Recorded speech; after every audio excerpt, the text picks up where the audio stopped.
Bonjour, bienvenue sur CDS TV. Heureux de vous retrouver pour votre résumé quotidien des courses du Rallye Monte-Carlo 2021. Toujours en compagnie de notre consultant Gérard Avenel. Bonjour Gérard, vous allez bien? Oui, bonsoir tout le monde. Eh bien oui, très bien. Un temps non pas adéquat à Monte-Carlo, mais un temps déjà bien délicat et comme il faut pour que les circonstances soient, que ça rende le rallye un petit peu plus intéressant que lorsqu'il est fait continuellement sur le sec et où c'est un petit peu dommage. Donc là, les conditions sont délicates. Elles sont d'un Monte-Carlo, de la neige, de la pluie, des routes un peu étroites et délicates. Pourquoi pas? Je trouve que le parcours des spéciales de ce matin était très très beau avec des routes un petit peu étroites qui obligent les pilotes quand même à se battre et non pas sur des semi-autoroutes comme malheureusement on aurait presque un peu tendance de temps en temps à avoir. Complètement. Aujourd'hui, les spéciales se déroulaient dans le département de la Drôme et à l'ouest du département avec des conditions plus que spéciales. Forte pluie, virages glacés, neige fondue et une faible visibilité.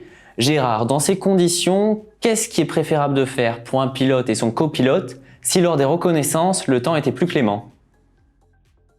Ah, bonne question. De toute façon, si les notes sont bonnes, pratiquement un pilote peut conduire pratiquement aussi vite que s'il avait une bonne visibilité, puisque les notes sont si importantes maintenant et si elles sont bien précises, eh bien logiquement ça pose pas de problème particulier. Moi je me rappelle avoir eu des conditions un peu délicates comme ça. Eh bien c'est là où le pilote doit faire totalement confiance à son copilote, et si son copilote dit c'est à droite, eh ben c'est à droite, même si pourtant il semblerait que à travers le nuage, non, si c'est à droite, c'est à droite. Et donc là c'est là où effectivement on revient à un travail de coéquipier très très précis, et peut-être là si on parle justement du cas de Neuville, c'est peut-être là où est-ce que Neuville peut avoir la pleine confiance dans son copilote, sachant que il est en début de travail, en apprentissage, je dirais. Neuville, on y reviendra juste après. Un classement plutôt inattendu aujourd'hui avec en première position Evans. Le Walpin Sébastien Ogier se place en seconde position à 7 secondes d'écart. Tanak lui arrive en troisième position avec 25 secondes de retard face au leader. Rowvenpera arrive quatrième et Thierry Neuville cinquième, presque à 1 minute d'Evans. Sébastien Ogier paraît plus que déterminé pour gagner son 8e Rallye Monte-Carlo.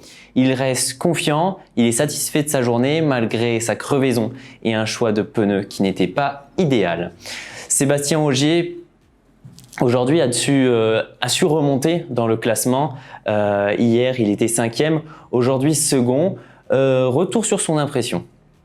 C'est sûr que pour l'instant le rallye ne nous réussit pas trop entre les soucis de frein hier et la crevaison aujourd'hui. C'est sûr que globalement la situation pourrait être beaucoup plus confortable, mais bon, la bonne nouvelle c'est quand même qu'on est toujours dans la course pour la victoire, qu'on est à 7.4 d'Elvin et qu'on compte bien pousser fort jusqu'au bout. Il paraît que cette nuit il va neiger, donc on va attendre de voir demain matin quand on se lève, mais a priori ça va quand même être clair que ça se rafraîchit dans la nuit et que la pluie se transforme en neige, donc on risque d'avoir des conditions beaucoup plus blanches demain matin.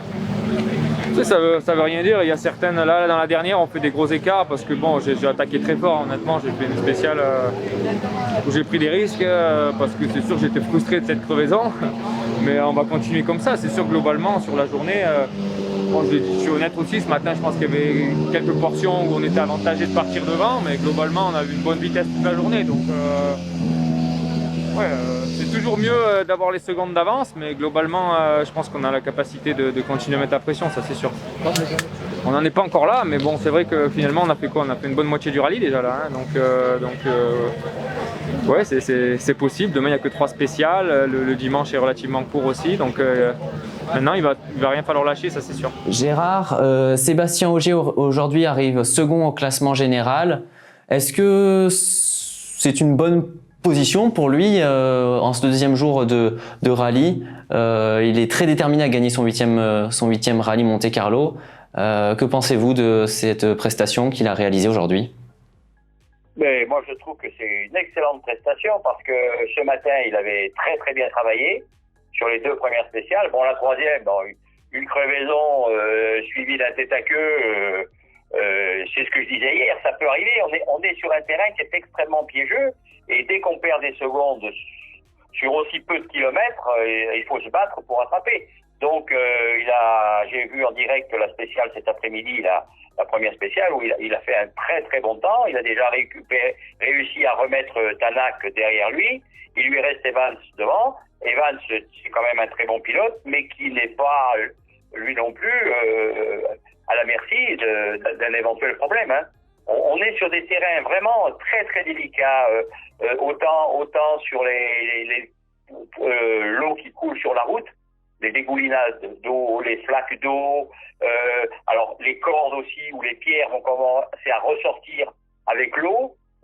Délicat, tout le monde, il peut arriver le même pépin qui est arrivé à Ogier, à n'importe lequel des 5 pilotes de tête, je dirais. Et de perdre 10, 15, 20 secondes, et après pour les rattraper, c'est costaud, hein, sur 20 km, c'est 1 seconde du kilomètre, les 20 secondes de retard, hein. Donc 1 seconde au kilomètre, c'est beaucoup de travail. En plus, il semblerait qu'il y a un problème quand même de pneus avec Pirelli. Bon, ben ça, ce sera analysé certainement après et tout. Il y a peut-être pas eu assez de mise au point des pneus. Il est évident que Pirelli n'était peut-être pas prêt à la charge que représentent les WRC dans les virages où ils prennent des cordes, où les pneus subissent quand même de très très grosses pressions et tout. Et c'est peut-être ce qui a entraîné justement la crevaison d'Ogier, hein, parce que quand on voit passer les voitures dans les cordes et tout, attention, ça tape, je dirais, et il suffit que le flanc du pneu soit pas tout à fait assez costaud pour que tout de suite il y ait un pincement de la jante et qui entraîne une crevaison lente et ensuite une crevaison et l'explosion du pneu. Hein.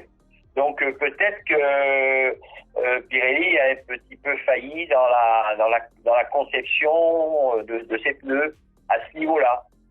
Peut-être que la gomme est bonne pour le travail, mais pas suffisamment résistante au choc que subissent ces WRC. Thierry Neuville, quant à lui, arrive 5e malgré des efforts considérables réalisés notamment dans la spéciale numéro 7, qui était très bonne dans ses propos.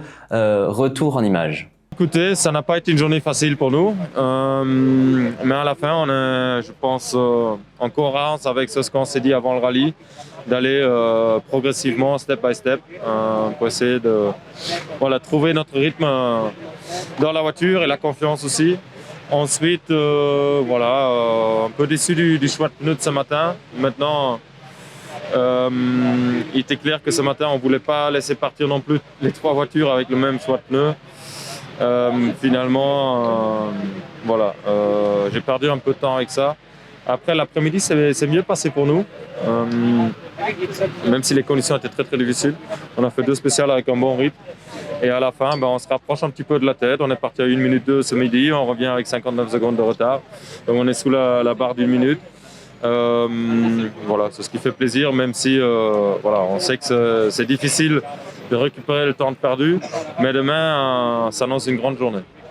Rouler avec un nouveau copilote te demande encore plus de concentration que d'habitude. Oui, ça m'a demandé énormément de concentration. Premièrement parce que au niveau intercom, on n'est pas encore au point. On ne va pas pouvoir faire grand chose, donc on va finir le rallye comme ça. Mais c'est vrai que j'ai parfois du mal à bien comprendre les différences entre un pont et un bond, par exemple. Et il y a plusieurs mots qui se ressemblent. Maintenant, Martin a fait le maximum pour que je puisse être le plus à l'aise possible. Et je pense qu'on a bien géré, honnêtement. Je suis satisfait. Nous avons aussi eu une interview de son copilote Martin, son copilote qui a eu malheureusement que 2 jours suite à sa signature chez Hyundai pour préparer ce rallye. La pression est là, on va prendre en compte aussi les conditions qui n'étaient pas faciles. Beaucoup de corrections cet après-midi de notre ouvreur, donc il y a beaucoup de trucs qui changent quand même. Mais c'est plutôt bien passé, je me sens à l'aise et Thierry est très content. Donc on va continuer comme ça. t'as pas trop de temps pour réfléchir. Hein. Si tu as une opportunité comme ça, il faut aller. Et donc c'était un travail de jour et nuit pour être prêt.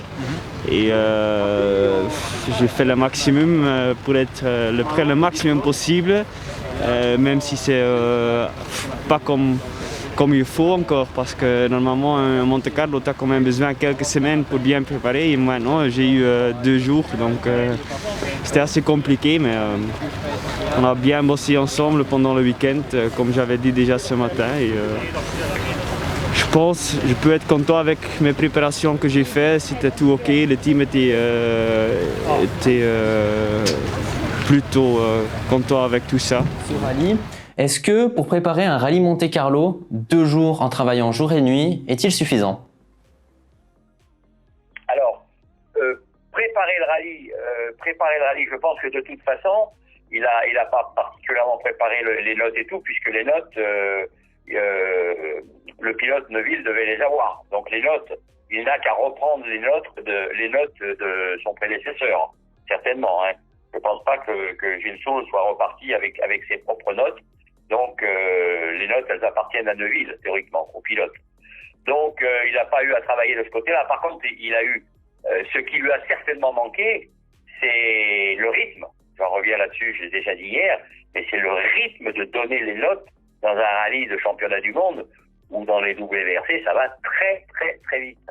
Moi, j'avoue que quand je suis passé de mon copain Guy Bompard sur 1h30 à Bernard Josseau avec l'Alpine Turbo, c'était tout à fait différent. Hein. Les notes, le débit des notes, mais c'est pas le même, ouais, tout à fait honnêtement. Et là, ce copilote n'a pas été habitué, donc c'est ça qu'il aurait fallu pouvoir travailler quelques jours avant.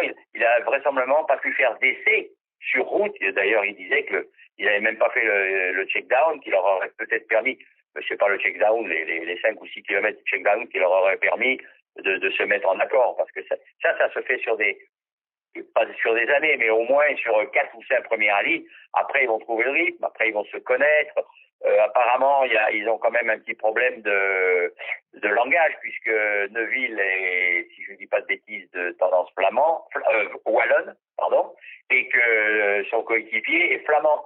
Donc, des mots qui sonnent pas tout à fait de la même façon. Il disait quelquefois confondre pont et le pont. Donc ça c'est un petit peu délicat et tout, mais ça va être du travail. Hein. Ils vont y arriver. Hein. Il a déjà très très bien travaillé pour l'instant. Hein. Merci Gérard pour votre analyse aujourd'hui. Demain, les 3 dernières spéciales se dérouleront dans les Hautes-Alpes avant de partir pour Monaco. On se retrouve demain, Gérard? Mais sans aucun problème. Et je pense que demain, la neige va faire son apparition dans les spéciales de Fressinière et de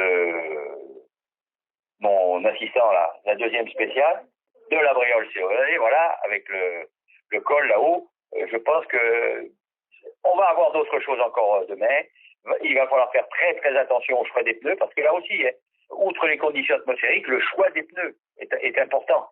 Et là, c'est là où quelquefois le copilote peut avoir aussi une petite touche de quelque chose, parce que un copilote, il sent quelquefois comment son pilote est et s'il va pouvoir, il s'adapterait peut-être mieux à tel terrain, de telle façon, de telle façon. Ça, je l'ai vu dans le passé. Voilà. Et bien, très bien, merci. Merci Gérard, à demain à vous aussi. Merci à vous de nous avoir suivis dans ce résumé des courses. Je vous donne rendez-vous demain, même heure, même lieu. À bientôt.